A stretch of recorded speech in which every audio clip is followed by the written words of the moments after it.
Oh shit! Oh shit! Oh shit! Ain't ready for this. Oh shit! It's me. Okay. Oh no. Hello, loyal viewer. Last night I saw a movie, and I would like to review it currently. Hello, it is PJ here to bring you a nice, fresh, hot and fresh out the kitchen review. Today, I will be reviewing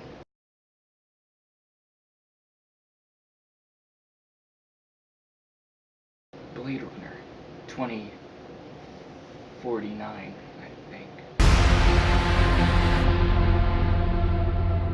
Okay, so I was really excited about this movie, right? I've been excited since I saw the first trailer, even though at the time I didn't know what the fuck Blade Runner even was, or what it was about. So I investigated, obviously. I went back and watched the original, which I loved. 4 stars. Spoilers, it's great. So I was even more excited for the new one. And then my hype got increased when I saw these phenomenal, reviews that this movie's getting. Absurdly good reviews. So I was like, oh shit, this is gonna be my new favorite of the year. Top 5 of the year, baby! And, by the way, my top 5 favorite movies of the year are here for your convenience. So, I don't know how I'm gonna add this. Am I gonna, put a whole, is it gonna be like a black screen? Is it gonna be, am I gonna put the words right? I don't know. I'll figure it out. You're watching it right now, so I hope you enjoyed whatever you're seeing. Anyway, that's my top 5 currently. So I was like, oh yeah, it's definitely gonna be top 5 material. But it wasn't. So I'm gonna hop right on up into the review now. Wait, hold on.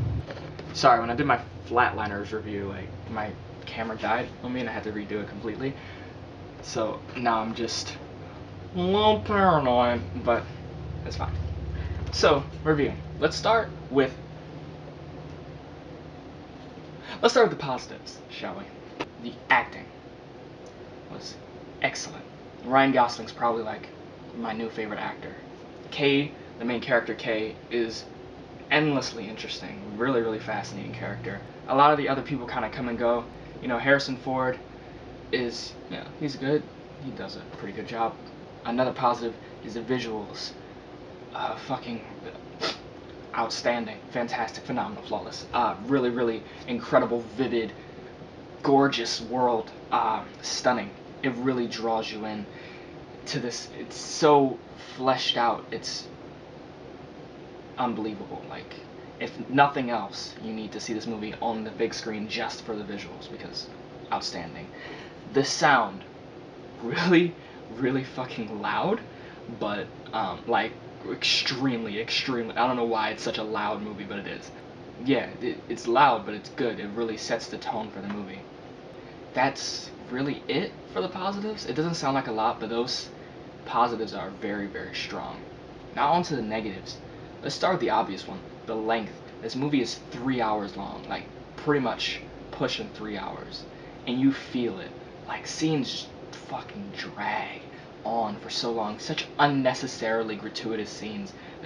Him smoking a cigarette, him just staring at the camera, him there's this one scene where I was getting so anxious. I had such anxiety about it. He's just in this orphanage and he's reaching to pick up a toy horse.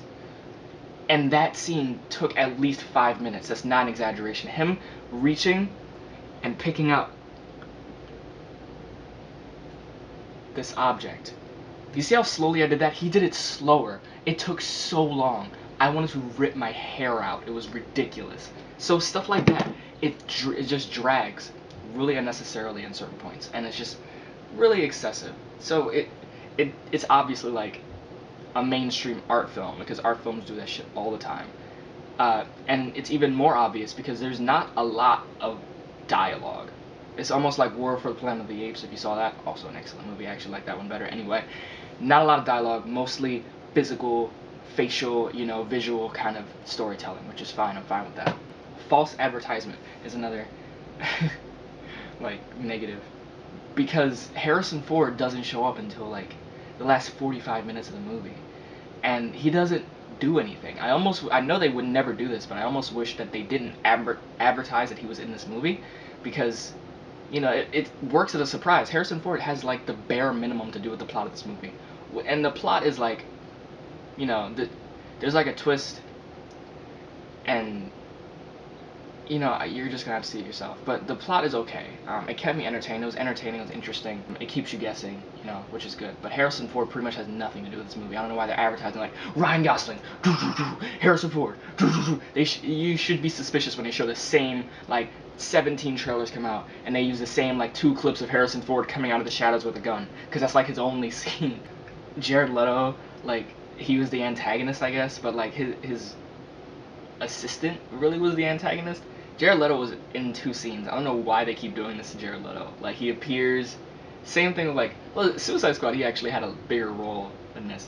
Either way, I don't want to dislike Jared Leto as much as people seem to, despite his shenanigans on the set of Suicide Squad, which are just ridiculous and childish. But God, he's making it so hard. I know it was the script that told him to do this, but he was so grandiose. And his 2 scenes lasted, like, took up at least 30 minutes a pop with just him monologuing. Just, Jesus, shut up. Please. Jared, please.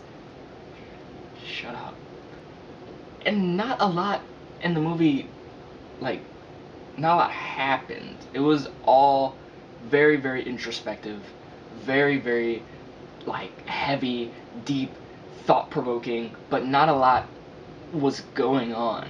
Just a lot of silent walking around and thinking and pacing and smoking and looking off into the sunset. You know, just a lot of that. And they advertise it as like an action movie, and it's not. There's an action scene at the very beginning, and there's like 2 more action scenes, but they're over like that. And you know, the third act, like the climax, was like kind of cool, very intense, but it, you know, it wasn't like a standard action thing. It was, you know, don't expect to see fucking Liam Neeson flying roundhouse kick somebody. You know, it's nothing like that. Ryan Gosling, his character does an excellent job. He's a great fighter, but you know, it's very like precision, and then it's like over. You know, oh, those are really good guts sound effects I just did. Anyway, that's pretty much it. So I guess I'm gonna give it a score now.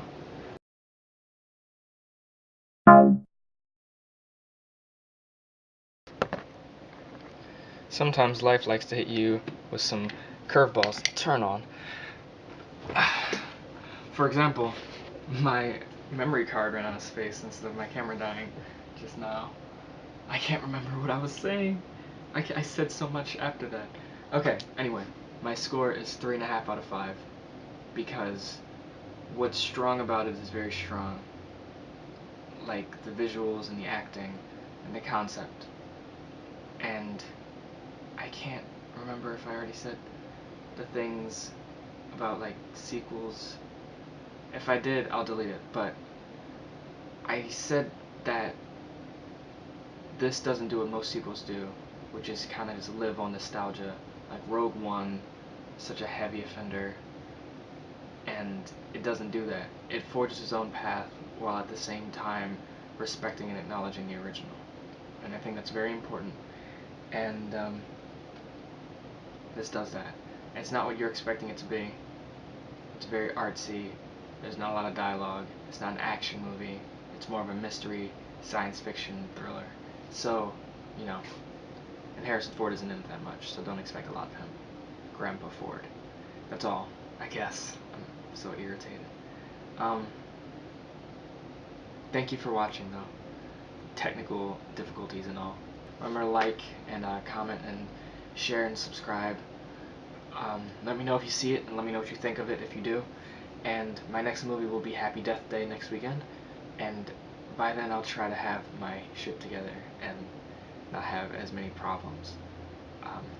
But yeah, thanks a lot. Have a good day.